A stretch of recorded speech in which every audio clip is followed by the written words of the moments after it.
Hello and welcome to 17 Minutes of Science.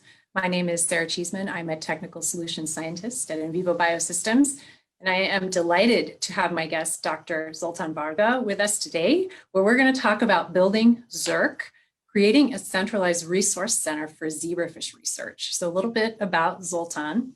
He has been the director of ZIRC, which stands for the Zebrafish International Resource Center, for about the last 17 years, where he has been a key leader. His interests, scientific interests, actually are in developing nervous system.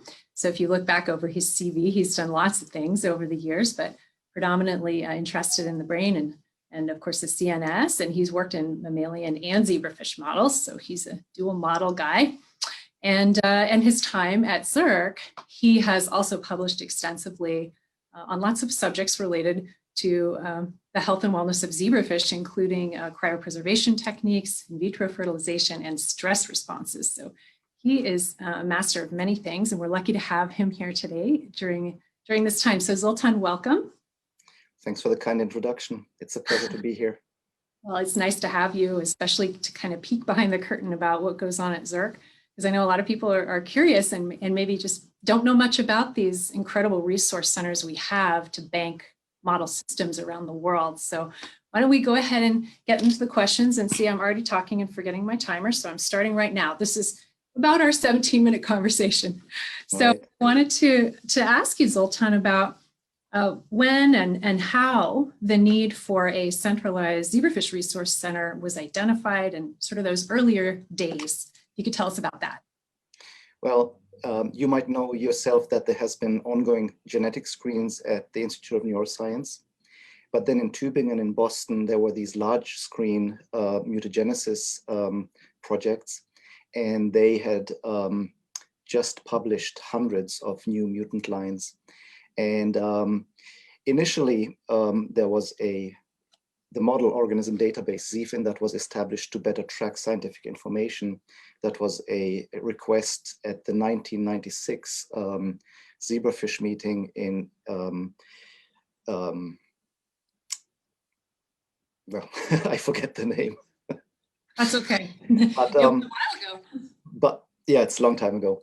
But then at some point, the scientific advisory board of ZIFIN thought that it would be good to have resources associated with the database. And so Monte Westerfeld, who had brought into being ZIFIN, also applied for funding for ZIRC. And initially ZIRC was operated out of the basement fish facility in Eustis. But then the University of Oregon, with state bonds and NIH, also chipped in to build a dedicated ZIRC building, which became operational in 2000. And so the first fish were shipped out of the ZIRC building in 2000. And at some point, the ZIFIN advisory board also suggested that ZIRC should have its own funding and advisory board. And so the two sister organizations, so to say, became separated, but were still very closely collaborating and working together. And so then I joined in 2004 and have been here at the ZIRC ever since. So you've seen lots of changes over those years. A lot of changes, yeah. So specifically, you know, in the very beginning at 2004, you know, it was very little organized still. You know, everybody was doing their best, but we created work groups. We started working with standard operational protocols, procedures, and it took many years until we found our step and really developed routines. And then it felt like we had accomplished something when all of a sudden thousands of lines were thrown our ways, and we had to reinvent our wheel, so to say, again, and start to work in very different ways. And with all those lines that came our way, we were lucky that we did cryopreservation research, anticipating there would be more lines. The facility is laid out for 500 fish lines. And we started out with about 300 in the beginning that were all cryopreserved and shipped by Wolfgang Driever. And then we started collecting live lines. And by about 2010, 2011, two other large-scale mutagenesis screens, one from the Sanger Institute in Cambridge, Hingston, and then a collaboration by Sean Burgess and Shu Lin, sent us literally thousands of alleles, tens of thousands of alleles. So we grew from 300 lines in 2004 to 12,500 and more lines currently. And those lines harbor more than 46,000 alleles. So we had to redesign our database. The cryopreservation came really handy because we can now handle all these lines very efficiently, relatively low cost. And we only need to keep those lines alive that are really in demand.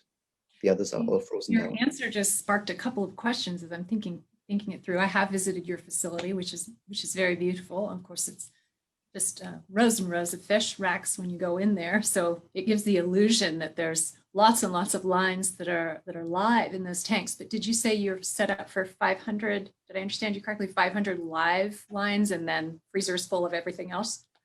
Yeah. So again, the building was set up with the tubing and Boston screens in mind, right? Which were a couple of hundred lines at the time. And so 500 is the maximum we could house feasibly, in tanks. And with 12,500, we have to use cryopreservation. And in fact, it's the line management tool now for us. Everything revolves around cryopreservation to cycle lines in and out of liquid nitrogen.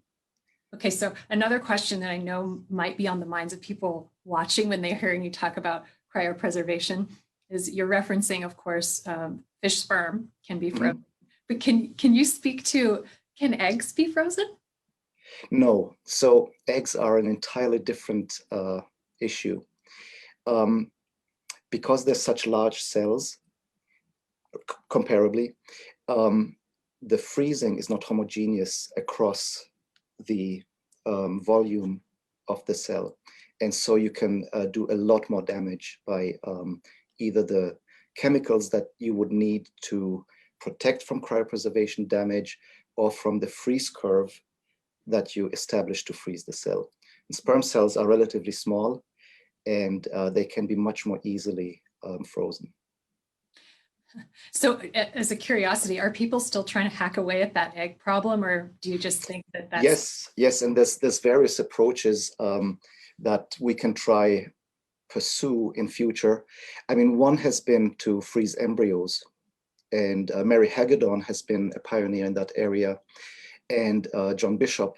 And they have now recently, in the past 2 or 3 years, actually succeeded not just thawing embryos, but actually getting them to move and grow up. And they have had 2 fish that they also bred and established a new generation. And so this is, however, technically really involved. You need, when you freeze a line, and you have, first of all, you have to vitrify the line because the embryo is relatively large. And to overcome this gradient across the entire volume, you have to essentially flash freeze it. So we're talking about millions of degrees centigrade per minute change, the drop of temperature. And when you rewarm, actually you have to be faster than that. Mm. So they're using a laser and gold particles, nanoparticles that they inject into the embryos after they've been fertilized.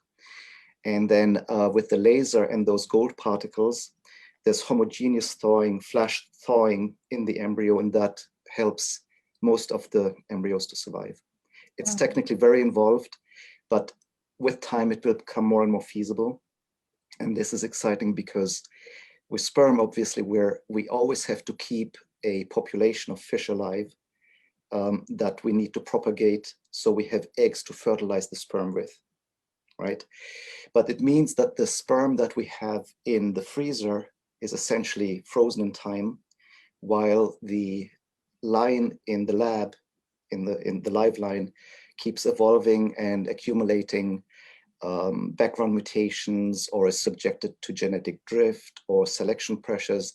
And so by the time, let's say 10, 20 years after a particular mutant or transgenic line is recovered, the genetic background is probably not the same anymore as it used to be. And that can lead to difficulties in replicating some research.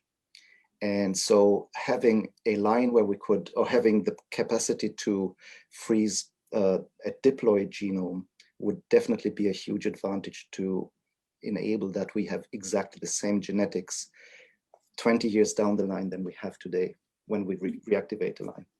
That is fascinating. This is starting to sound a bit science fiction, but yes, that's the fun of being on the leading edge. Wow.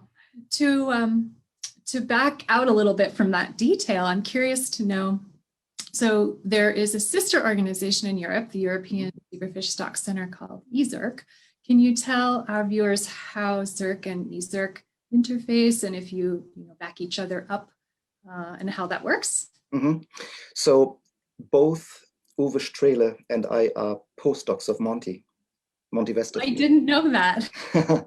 So we have a very friendly and collaborative relationship, and we help each other out, whatever it might be. The goal between the two resource centers is really to have mirroring collections. And the key goal is to provide access to researchers all over the world, the same access to the same lines. And this is, of course, a little bit difficult because we share the Sanger Hingston collection. But for example, we have the Schulin Burgess line collection, whereas the EZIRC has the Tübingen collections from various screens. And so the goal will be to exchange these over time. We already started exchanging some lines and have exchanged lines, in fact. But it's, of course, not a quick process. And then COVID came in between and delayed that even more. But the goal is to have mirroring inventories. That sounds like it would serve everybody well. And then similarly, there's a China Resource Center. And with them too, we will aim to have as much overlapping resources as possible to make sure that, for example, people in Asia also have the same access to all the lines. Mm-hmm. Again, we're talking about decades of work ahead of us, but that's the goal anyway. Right. Yes, it is a long play when you're dealing with biological material at that scale too. Yeah. Yeah, that's fascinating. I'm curious, in terms of the size of the organizations, how many people are on your team at ZIRC, and how does that? We're 16. 16 with Monte, and we have a relatively varied team. We're both in personalities and in jobs. So we have IT personnel, we have veterinarian, and that's an extra service that I haven't even started to speak about. Office manager, building manager, aquaculturist, fish techs. Then we have PhDs who are working specifically on the identification of lines, molecular identification. So we're a really diverse group, mm-hmm. which makes working here, I think, all the more fun. And so because I mentioned the veterinary services, the fish lines are one leg on which we stand. Okay, the other leg is a diagnostic health service, which is run by Katie Murray. And she gets diseased fish or healthy fish from other facilities, and they are getting fixed and embedded. And then she is doing a histopathologic diagnosis. Or we collaborate with Mike Kent in Corvallis and the OVDL in Corvallis for molecular identification of particular pathogens. And so once we have identified what is wrong with the fish, or if nothing is wrong with the fish, we give a report to the fish facility, and if needed, we provide husbandry help or health monitoring help by consultation. And that's always case specific. Researchers in the US, or do you serve clientele from a broader distance?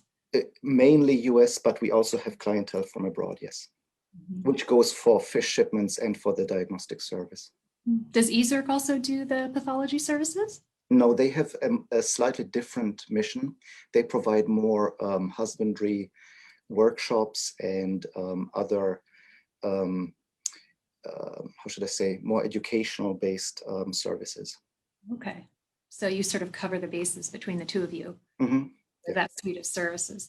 That was one of the questions I was going to ask, was about other services beyond the repository, but it sounds mm-hmm. like pathology is a main offering. Is there anything else that people would be interested to know? We have materials, research materials such as DNA ESTs, expression sequence tags. These are mainly the Bernard and Christine Thies molecular probe collections. Then we have about 40 monoclonal antibodies. We are in charge of distributing the Zebrafish book, Monte's laboratory manual. And then we also provide paramecia, which is essentially juvenile feed, for the first couple of days when the larvae are put into the nursery. These are relatively easy to feed organisms. Rotifers would be an alternative, but there are companies that provide that, and we provide the paramecia. Okay, that's good to know. So you can procure fish, you can monitor their health, you can buy them snacks, you can buy tools. There's a lot to offer. In terms of your main customer base, you indicated that it's mostly academic groups around the world that are interested in both banking the lines and accessing the lines. Can you speak to, do you hear much from commercial clients? Because over at In Vivo Biosystems, that's what we're thinking about. And we field those questions a lot. They're very interested in ZIRC as an organization they might be able to access too. So we routinely, depending on the request, when a request comes in, we obviously also distribute lines to commercial entities. There's a difference in the MTA when we distribute lines to commercial entities. If it's for research purposes, it's a different thing if it's for internal research, but if it is for profit, then we have to play matchmakers with the originators of the line, which means that we put the patenting office or the tech transfer offices between either the U of O and that entity in touch with each other, or of the originating lab and that entity in touch with each other. And they then have to work out licensing fees among them. And once those have been established, then we ship the lines. Okay, so there's a bit more of a dance that goes on there. A little bit more a dance, because the UB-MTA from the NIH, and this is what most MTAs are, material transfer agreements are based on, is that these public resources should not be distributed for profit. But if for profit, then obviously the originators of the line have an interest in sharing that profit. And so hence the license agreement is extended for for-profit entities. That makes all the sense in the world. Well, we're in our last minute, because it goes by fast like that. Yeah. So, sort of a question to dream on for the future. Where do you see ZIRC in 10, 20 years? You were talking about all these lines you would like to bring in. Sounds like since you exist, screens are made more possible as there's a place to put them. So give us your vision. Well, I hope that in a couple of decades, we might have a collection that encompasses the entire collection of genes that have play a role in a vertebrate of zebrafish. That would be nice. That would be fantastic to have all functional genes in one place. Whether we achieve that or not is entirely up to the research community, because we don't generate lines, we just collect them. The other thing is we're currently expanding the building, and we're adding more quarantine space, we're adding more lab space, we're increasing the cryopreservation storage space, we're upgrading our water systems. And so we are positioning ourselves to be around for many decades. And I hope that we can probably, with the expanded space, also add new services to our portfolio. For example, one thing we have been thinking about but haven't really established is to cryopreserve for laboratories, but not keeping the lines here, but backing up their lines for them, and have that as a service. So that's just an example of what else we could think about doing. Sounds like there's a lot to come. Yeah. Well, that was our 17 minutes. It goes by so fast. Thank you for painting that picture of the future, and best of luck with the building expansion. We will stay tuned to see what that all looks like with your new iteration of your building and services. I want to thank you, Zoltan, for taking the time. It's been Thanks for having me. I think a lot of people will find this story interesting, because there's a lot to know about what a critical service you provide to the research community. Thank you. Thank you, Sarah. Well, thanks, everybody. We will see you again next time.